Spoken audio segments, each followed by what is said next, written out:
Hey guys, No Bambos are back here for analysis of the G2 versus Cloud9 game, which is going to start in about 3 hours. There is Hellraisers and Flipside before that, and I think there's another game before that. Yeah, Dignitas Immortals. Immortals are going to win. Anyways, G2 versus Cloud9. Now G2, they built this lineup from combining the G2 lineup with the Envious lineup, and they built this lineup trying to be the #1 superstar team in the world. However, they had a really slow, lacking start. And Cloud9, what can I say? They picked up Stewie. Been really looking good after they picked up Automatic, but haven't really done any achievements, so that you can't really count them on that. Big move past Tengri in the major qualifier. Thank you, HLTV. And jumping right into the form that the two teams are in, Cloud9, this game was so bad. Cloud9 played so bad against Gambit here, but going to the ECS Season 3 finals, they won against Fnatic, and then they won against Astralis and Mirage, which is a very impressive thing to do. And this is the infamous choke that they did. They lost against FaZe on Overpass. I saw this. This is a really obvious result because Cloud9 are terrible on Overpass. But on Mirage, they had a 12-3 half, and then I think they also won the pistol, so it was like 15-6. And FaZe managed to come back around like 11 rounds. So I was really disappointed for Cloud9.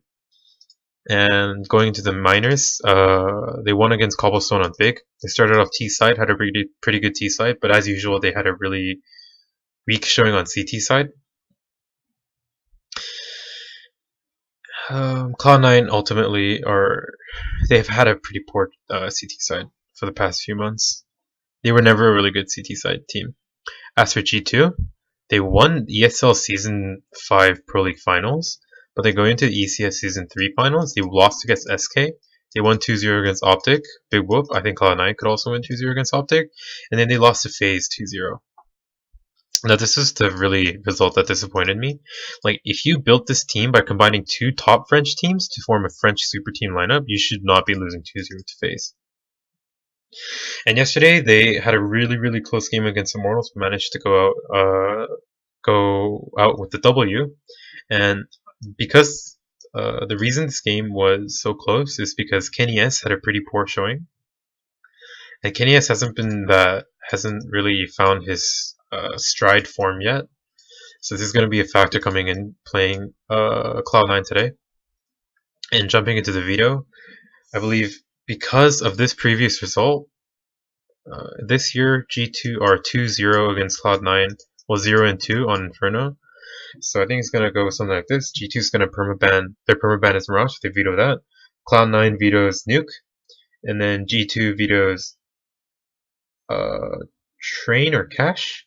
Cloud9 vetoes Overpass. G2 vetoes Inferno because of these two results, and Cloud9 bans Train. So the final map could be either Cash or Cobblestone.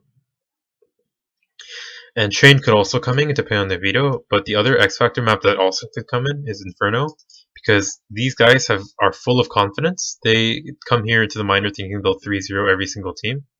So even though they lost 2-0 to Cloud9 on Inferno, I think if they're cocky enough, they could let it through, but I don't really see it happening.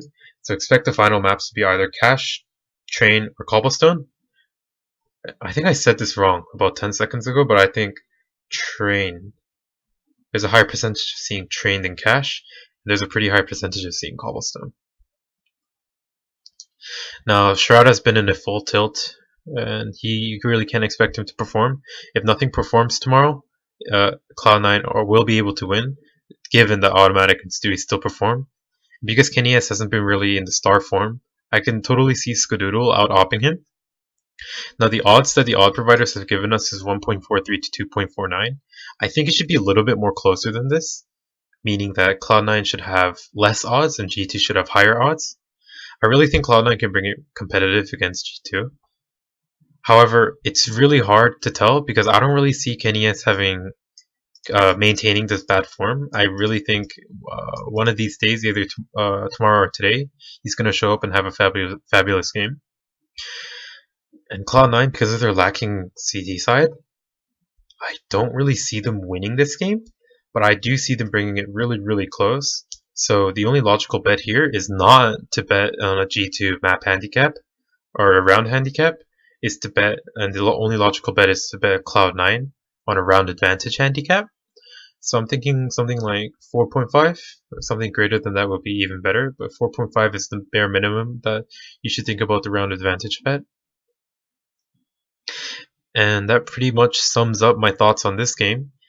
It's not going to be a blowout as some people think for G2. Cloud9 are going to bring it really close, but because of their lacking CT side, I have really big.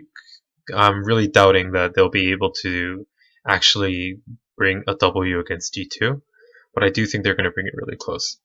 Thanks for watching, guys, and to get notified about analysis that go 3 hours before the game, the best way to do this is to subscribe.